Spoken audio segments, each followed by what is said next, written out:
오늘 말씀은 사무엘하 22장 21절에서부터 51절까지의 말씀입니다. 우리 사무엘하 이 말씀을 교독하시고 마지막 절은 함께 읽도록 하겠습니다. 내가 의롭게 산다고 하여 주님께서 나에게 상을 내려주시고 나의 손이 깨끗하다고 하여 주님께서 나에게 보상해 주셨다. 진실로 나는 주님께서 가라고 하시는 그 길에서 벗어나지 아니하고 무슨 악한 일을 하여서 나의 하나님으로부터 떠나지도 아니하였다. 주님의 모든 법도를 내 앞에 두고 지켰으며 주님의 모든 법규를 내가 버리지 아니하였다. 그 앞에서 나는 흠없이 살면서 죄 짓는 일이 없도록 나 스스로를 지켰다. 그러므로 주님께서는 내가 의롭게 산다고 하여 나에게 상을 주시며 주님의 눈앞에서 깨끗하게 보인다고 하여 나에게 상을 주셨다. 주님께서는 신실한 사람에게는 주님의 신실하심으로 대하시고 흠없는 사람에게는 주님의 흠없으심을 보이시며 깨끗한 사람에게는 주님의 깨끗하심을 보이시며 간교한 사람에게는 주님의 교묘하심을 보이십니다. 주님께서는 불쌍한 백성은 구하여 주시고 교만한 사람은 낮추십니다. 주님, 진실로 주님은 나의 등불이십니다. 주님은 어둠을 밝히십니다. 참으로 주님께서 나와 함께 계셔서 도와주시면 나는 날쌔게 내달려서 적군도 뒤쫓을 수 있으며 높은 성벽이라도 뛰어넘을 수 있습니다. 하나님께서 하시는 일은 완전하며 주님께서 하시는 말씀은 신실하다. 주님께로 피하여 오는 사람에게 방패가 되어 주신다. 주님 밖에 그 어느 누가 하나님이며 우리의 하나님 밖에 그 어느 누가 구원의 반석인가. 하나님께서 나의 견고한 요새이시다. 하나님께서는 내가 걷는 길을 안전하게 하여 주신다. 하나님께서는 나의 발을 암사슴의 발처럼 튼튼하게 만드시고 나를 높은 곳에 안전하게 세워주신다. 하나님께서 나에게 전투 훈련을 시키시니 나의 팔이 노쇠로 된 강한 활을 당긴다. 주님께서 구원의 방패로 나를 막아주시며 주님께서 안전하게 지켜주셔서 나의 담력을 키워주셨습니다. 내가 발걸음을 당당하게 내딛도록 주님께서 힘을 주시고 발목이 떨려서 잘못 디디는 일이 없게 하셨습니다. 나는 원수들을 뒤쫓아가서 다 죽였으며 그들을 전멸시키기까지 돌아서지 않았습니다. 그들이 나의 발 아래에 쓰러져서 아주 일어나지 못하도록 그들을 내가 무찔렀습니다. 주님께서 나에게 싸우러 나갈 용기를 북돋워 주시고 나를 치려고 일어선 자들을 나의 발 아래에서 무릎 꿇게 하셨습니다. 주님께서는 나의 원수들을 내 앞에서 도망가게 하시고 나를 미워하는 자들을 내가 진멸하게 하셨습니다. 그들이 아무리 둘러보아도 그들을 구해줄 사람이 하나도 없고 주님께 부르짖었지만 끝내 응답하지 않으셨습니다. 그래서 나는 그들을 산산이 부수어 땅에 먼지처럼 날려보내고 길바닥에 진흙처럼 짓밟아서 흩었습니다. 주님께서는 반역하는 백성에게서 나를 구하여 주시고 나를 지켜주셔서 문민족을 다스리게 하시니 내가 모르는 백성들까지 나를 섬깁니다. 이방 사람이 나에게 와서 굽실거리고 나에 대한 소문만 듣고서도 모두가 나에게 복종합니다. 이방 사람이 사기를 잃고 그들의 요새에서 떨면서 나옵니다. 주님은 살아계신다. 나의 반석이신 주님을 찬양하여라. 나의 구원의 반석이신 하나님을 높여라. 하나님께서 나의 원수를 갚아주시고 뭇 백성을 나의 발 아래에 굴복시켜 주셨습니다. 원수들에게서 나를 구하여 주셨습니다. 나를 치려고 일어서는 자들보다 나를 더욱 높이셔서 포악한 자들에게서도 나를 건지셨습니다. 그러므로 주님, 뭇 백성이 보는 앞에서 내가 주님께 감사를 드리며 주님의 이름을 찬양합니다. 함께 읽겠습니다. 주님은 손수 세우신 왕에게 큰 승리를 안겨주시는 분이십니다.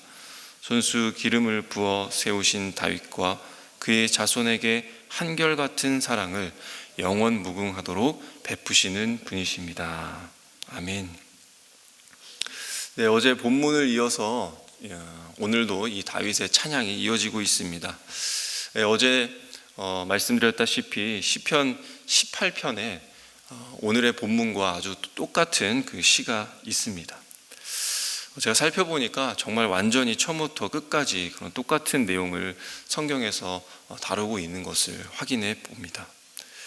이렇게 똑같은 내용을 성경에서 똑같이 나타내고 있다라고 하는 것은 그만큼 이 내용이, 이 고백이 아주 중요하다라는 그런 의미를 갖게 되는 것이죠.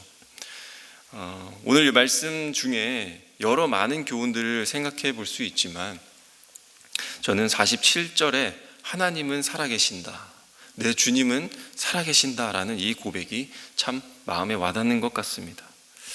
아무래도 다윗은 이 주님은 살아계신다라고 하는 이 고백을 중심으로 나의 반석, 나의 구원이 되시는 그 하나님을 찬송한다, 내가 그 하나님을 높인다라고 말하고 있기 때문이 아닐까 생각이 듭니다. 하나님이 살아계신다라고 하는 이 고백은 어떤 의미를 갖겠습니까? 하나님이 그저 가만히 CCTV처럼 보고만 계신다라고 하는 것이 아닙니다. 작은 것 하나도 역사하시는 그 하나님을 다윗이 보고 있는 것이죠. 살아계시고 역사하시는 하나님, 이 하나님이 누구에게 역사하시는가라는 것을 찬양하고 있습니다. 이 살아계시고 역사하시는 하나님, 이 하나님이 누구에게 역사하고 있습니까? 바로 의인에게 역사하신다라는 것이죠. 하나님은 그런 의인에게 관계하시고 이 관계 안에서 삶에 나타나신다는 것입니다. 그래서 다윗이 고백하죠. 22절 이하의 말씀에 철저하게 자기는 하나님을 떠나지 않았다, 흠없이 살면서 죄 짓는 일이 없도록 완전한 삶을 살았다, 그래서 나 스스로를 지켰다, 그렇게 고백하고 있습니다. 이 말은 또 사실이 아니기도 하죠. 다윗은 범죄한 사람입니다. 부족한 점이 많았던 사람입니다. 그러나 의인으로 말하고 있습니다. 우리가 어떻게 생각해 보면 좋을까요? 과거에 노아라는 자도 있었죠. 그 노아는 어떤 사람이었습니까? 술에 취한 모습이 있었고 방탕한 모습이 그에게 있었습니다.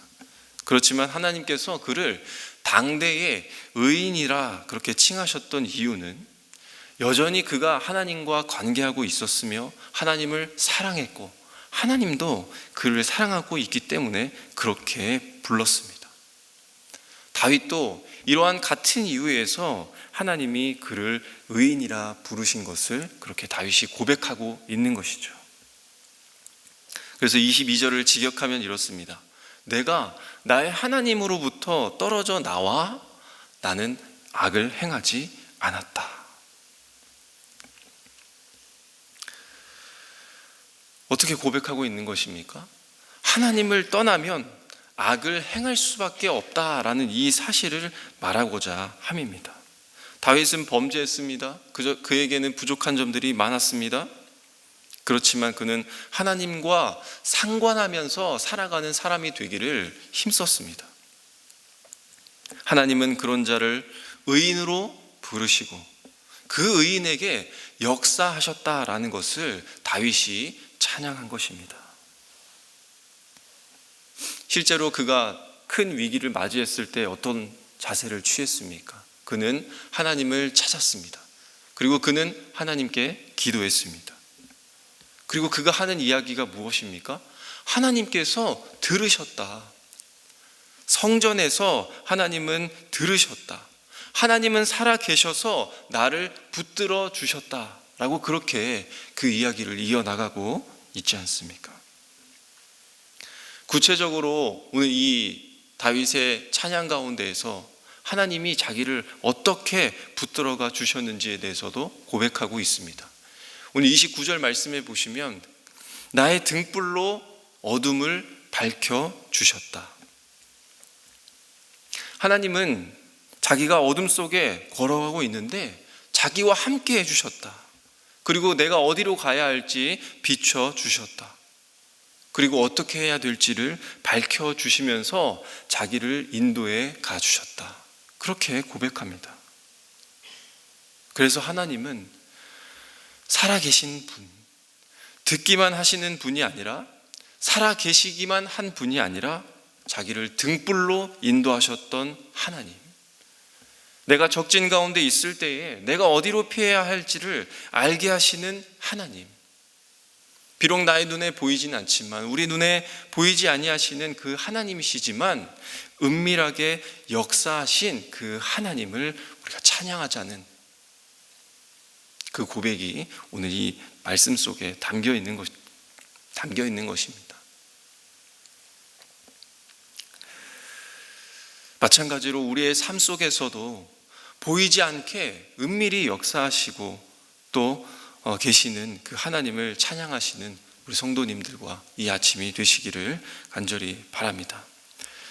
계속해서 다윗은 하나님이 어떻게 의인에게 살아계셔서 역사하시는가라고 하는 그 고백을 이어가고 있습니다.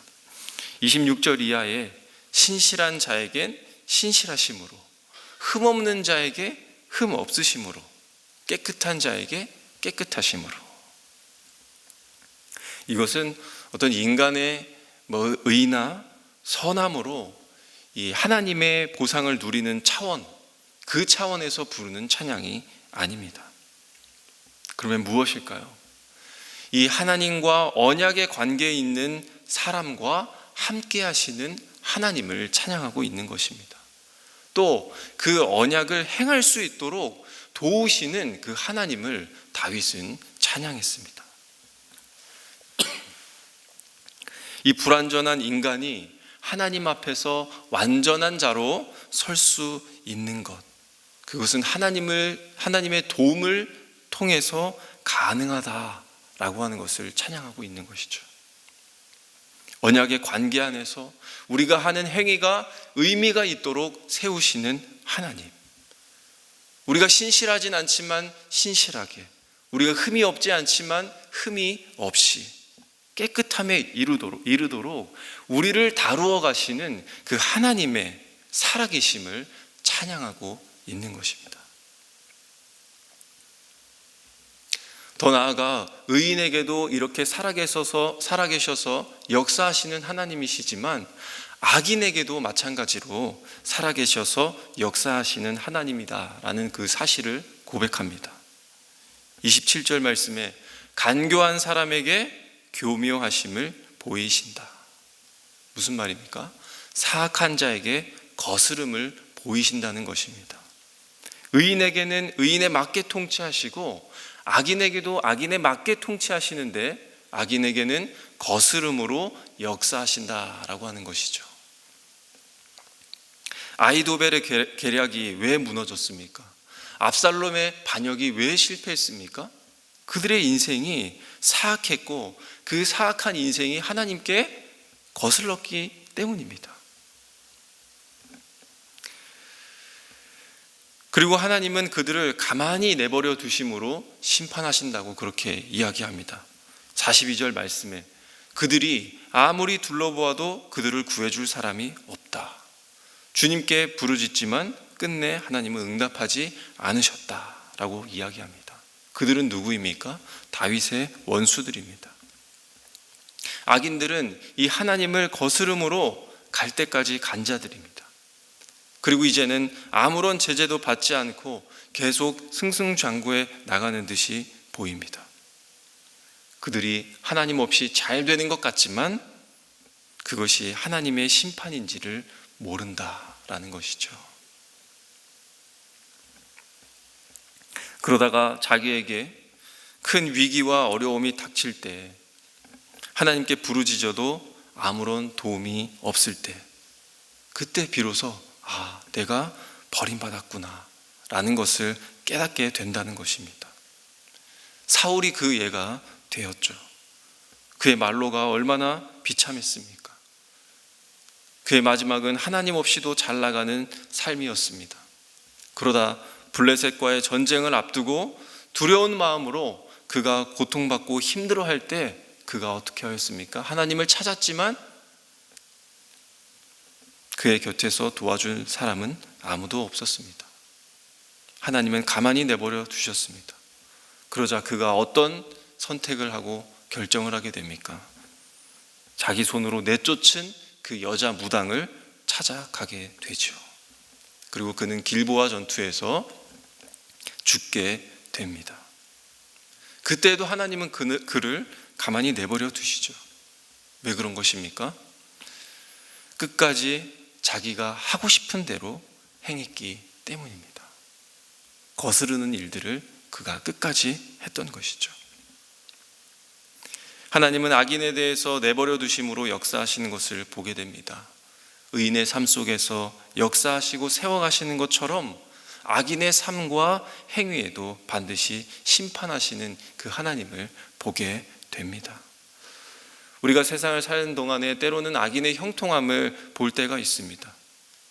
아무렇지 않게 죄책감 없이 살아가는 그들을 볼 때면 우리의 마음이 불편하기까지 합니다. 억울하기까지 합니다. 그러나 우리가 그 일을 가지고 실망하거나 하나님에게서 떠나가는 이런 일이 일어나지 않기를 바랍니다. 그들이 이 땅에서는 힘을 갖고 또 사람 중에는 그들과 대할 자가 없어서 사람의 법이 그 잘못을 밝히지 못할 수 있습니다.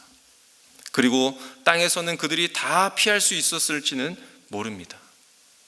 또 그렇게 살다가 죽기 전에 마치 그가 깨끗하게 살아있던 것처럼 신분을 세탁한다 하여도, 그렇게 자기의 위장된 영광된 죽음을 맞이한다 하여도 그 죽음 이후에 파멸로 던져지는 것을 기억해야 합니다. 죽으면 끝이 아니라 새로운 삶이 주어지기 때문이죠. 그들의 종말은 죽음이 아닙니다. 죽음 이후가 종말이 됩니다. 악인도 하나님이 직접적으로 통치하시기 때문이죠. 땅에서 다 피해갔던 그 심판들을 그 새로운 삶에서 심판하신다는 것, 영원한 심판이 행해진다는 것입니다. 성도님들, 하나님은 살아계시고 역사하시는 분이신 줄로 믿으시기를 바랍니다. 우리가 이 세상을 어떻게 보든 어떻게 평가하든 하나님은 지금도 역사하시고 세상을 통치하시고 의인에게 의인을 대하듯 하시고 악인에게 악인을 대하듯 대하시는 그 하나님이신 것을 기억하시는 이 아침이 되시기를 바랍니다. 오늘의 이 큐티의 제목이 무엇입니까? 공의로운 통치자이신 하나님. 하나님의 공의는 마르지 않고 지금도 강같이 흐르고 있습니다. 여전히 살아계시고 이 역사하시는 하나님을 기억하면서 내가 하나님 앞에 의인으로 살아가며 내가 하나님과 끝까지 교통하고 교제하며 또 그러한 자가 되기 위해서 기도하는 우리들이 되기를 소망합니다. 우리에게 이 주어진 귀한 삶을 끝까지 누려나가시는 저와 성도님들이 되시기를 간절히 소망합니다.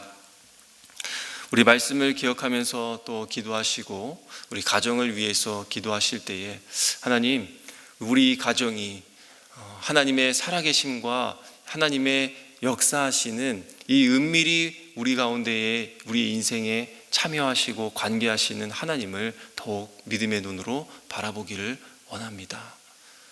우리 눈에 보이지 아니하시는 하나님의 운동하심을 기대하며 살아가는 나의 가정이 되기를 원합니다 라고 그렇게 기도해 주시겠습니다. 또한 교회 일정을 위해서 기도합니다. 오늘은 교육자 컨퍼런스 일정의 마지막 날입니다. 하나님이 예비하신 또 은혜를 품고 또 안전하게 돌아올 수 있도록 기도해 주시기를 바랍니다. 또 한 가지 우리 교육자를 위해서 기도해 주시겠습니다. 우리 박은주 전도사님의 남편 되시는 우리 최희원 집사님, 어제 오전에 심정지가 있으셨다가 어제 저녁에 의식이 돌아왔다라고 합니다. 수술과 또 앞으로 여러 치료를 받게 될 텐데 또 의사들의 손을 도우시고 또 그 판단의 지혜를 더하셔서 안전하게 회복될 수 있도록, 또한 마음 졸이고 있을 우리 전도사님의 마음속에서도 하나님께서 위로와 평강을 더하여 주시기를 우리 함께 합심하여 기도하신 후에 각자의 기도 제목을 가지고 기도하신 후 돌아가시도록 하겠습니다. 함께 기도하겠습니다.